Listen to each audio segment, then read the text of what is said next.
So now we're getting on to part 2 of your portfolio project, and we take a look and we can see that this is very heavy in group policies. So now right off the bat in this class you might not know a whole lot about group policies, but you are definitely going to be gaining some knowledge as we go through the next few weeks. So don't freak out if you don't know anything about them, because that's what you're here for.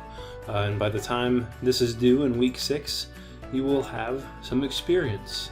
I'm going to show you 2 different ways that you can get some experience with these group policies. So before I get into these specific group policies, let me show you what we can potentially do.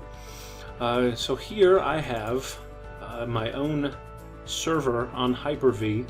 This is, what is it, server 2012 R2 that I downloaded from DreamSpark, and I have a couple other videos in the introductory documents that show you how you can also go and download a copy of that and install it on your own computer if you have Windows 10 or Windows 8, and you can have your own version of your server here that you can mess around with and learn however you want at your own speed, even when the class is over. Another way is we're going to have labs in Test Out. So if you don't want to set this environment up on your own computer that you can mess with any time, you do still have it in Test Out. So when I go to Test Out and I log in, up at the top here, you see the arrows is how you're going to navigate through Test Out. And there's a couple different things that you can go to. For part 2 of our assignment, you're probably going to be looking into the Active Directory. There's probably some things that you want to look through as far as organizational units and user accounts. But also, obviously, there's a section called Group Policy. And let me go get a little sidetracked here for a second.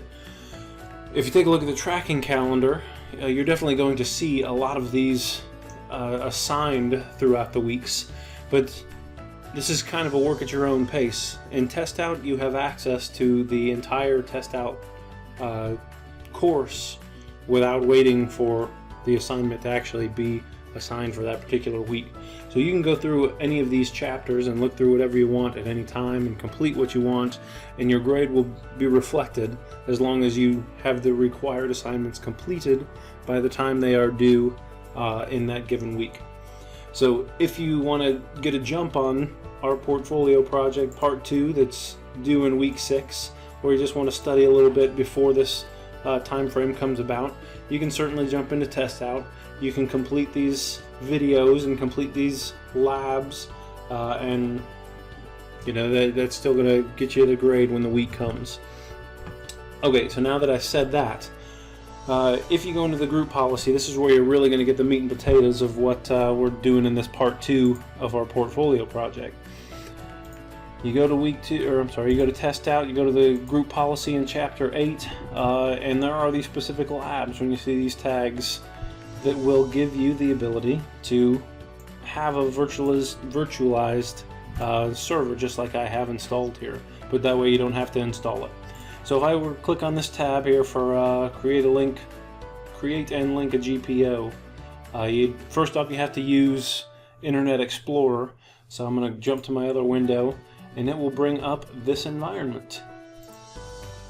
And I have the same thing that I have installed in my desktop. It has Hyper-V, and we're going to town. Now if I use this menu and I try to get to my group policy, what you do is you go to the tools, but you're not going to see it in this main list because they have it installed on a virtual server within the virtual server. So we're trying to get to the core server here, or core DC as it says over here on the right for this particular lab. So go to the core DC, and within this environment now I see my group policy management, and that is where we really want to start. This is what's going to give you the experience with handling our portfolio project instructions, our 9 group policies that we want to peruse through. And you see they already have particular organizational units created, and it somewhat goes along with what our portfolio project has. It has the accounting, it has the marketing, things of those nature, but those aren't lining up exactly with our portfolio project, but it will still give you the experience of how to apply these group policies to the organizational unit so that you can describe how you would do it in this part 2. Okay, so now that we've gone through all that, let's take a look at some of the specific group policies. Now, the things you want to look at are the instructions on who and or what needs to get what or have what done. That makes sense. There's a lot of what's in there. Let's just take a look and we'll go from there. So number 1 is all users get the MS Office Suite. So let's go back to the group policy management and start thinking about what that means. First off, it says all users, right? So I'm not going to apply that to a particular group because that would only apply that policy to one particular group. If it's all users and it affects all users, then I need to apply it to the entire domain. So in this case, it's the core.net. For us, it would be the whatever net we're in, bnsccore.com, or whatever we called it. I guess right in this part 2, it's calling it the New Artists Network. It doesn't really matter. You just need to explain to me in the part 2 of your written assignment where you're going to apply that. You're going to apply it to the domain in this part 1. The next is what you're trying to apply, the MS Office Suite. So at that point, you would need to go through and decipher where that would be applied. So in this case, we are trying to install the MS Office Suite. So let's go ahead and create a policy and see how we could enforce that. Now we could apply it to the default domain policy. That every time you have the group policy management system, it's going to have this default domain policy. But let's create a new one and we'll go from there. So right clicked on that and I said create a GPO in this domain, and I'll call this one Office. And you might want to put it in the default domain policy, but you'll have to explain that to me. But we are going to edit this group policy, and at this point you have 2 different options. You can apply the settings to the computers or to the users. So if we want to have every user have Office Suite, Word, Excel, and Outlook, that doesn't necessarily mean we want to put it in the user configuration. It might be better to have it installed for every user to use on every computer that they ever sign in on. So maybe I want to put it on computer configuration. But either way, they are pretty similar as far as the options. They're not exact. Sometimes you'll only find options in the computer configuration and not in the user configuration, or vice versa. But the outline is the same. I could apply a GPO for software in the computer or in the user categories. So drill down further. You get into the software installation, and if you double click, it'll tell you about creating packages. I want to create a new package that will install that particular software for every computer that comes on my domain. That would be an option to install or to complete this MS Office Suite. And I'm going to let you go through it on your own. This isn't set in stone. This is optional for you. You can tell me how you want to create it. This is your network. There are plenty of options. Group policies have lots of flexibility on how you get things done. So let's take a look at 1 or 2 more. A lot of these have to do with software, and you're going to go about it the same way. Adobe Suite. It's just you need to show me that you're going to apply it to the right people, and it will be effective the way that it's supposed to be. Let's look at another one. How about the passwords? Complex passwords are enforced domain-wide. Now that's actually, I'll give you that hint, that's pretty common to have in the default domain policy. So in that case, let's go into the default domain policy. I'll edit that one. And in fact, I might even give you guys this one. See if you're watching. We're going to go to, what is it, window settings, I think, then security settings, and password complexity should be in here somewhere. Ooh, let's check it.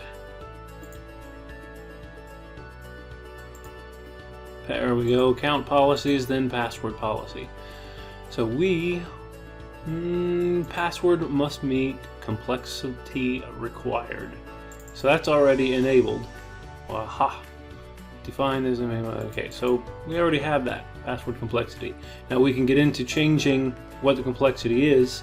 The password age, the length, and the complexity is generally, and the length is generally what we change as far as complexity is concerned.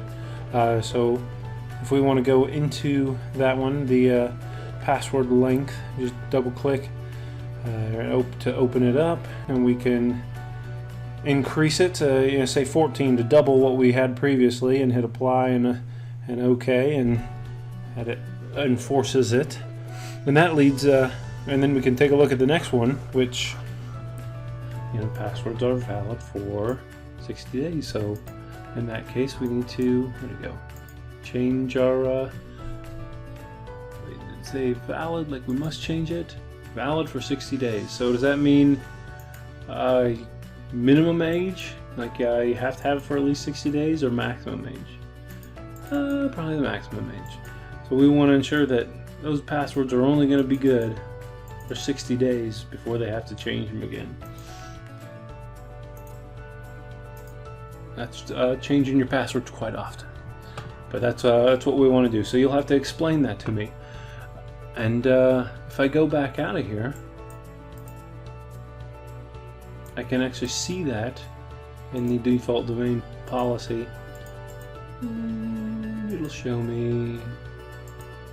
Maybe it'll show me. Doesn't appear to do that in the simulator here. Generally, it'll show you a list, and it kind of gives you a summarization of what has been done in this particular policy. But it doesn't want to do that in this simulator. But you could do that in if you install it on your own. I could do that. Yeah, let me switch over. I'll show you what I'm talking about. Yeah, I have it open here, but I'll get out of this. I'll go to my default domain policy settings, and it generates, and it'll show me what things are configured in the default domain policy. So it gives you a little summarization. It's a lot easier to see what's already been configured in a group policy. But back to the portfolio project, that is what you need to do for each one of these 9 group policies. Tell me where you're going to apply the group policy. Is it going to be in the domain, or are you going to put it in one of the OUs to only affect a certain group of users? Or are you going to affect only when you get into it? If you put it in the domain but only affect particular users, you could do it that way potentially. It's just totally excuse me. It's totally up to you. So there you go, part 2, and let's go ahead and do part 3 here as well. Now, you know what? I'll do a separate little video on part 3. There's enough to go over. Alright, so there's part 2. So like always, if you have any questions, just feel free to ask, and we can go over some of this sort of thing in our office hours, and we will take it from there. Alright guys.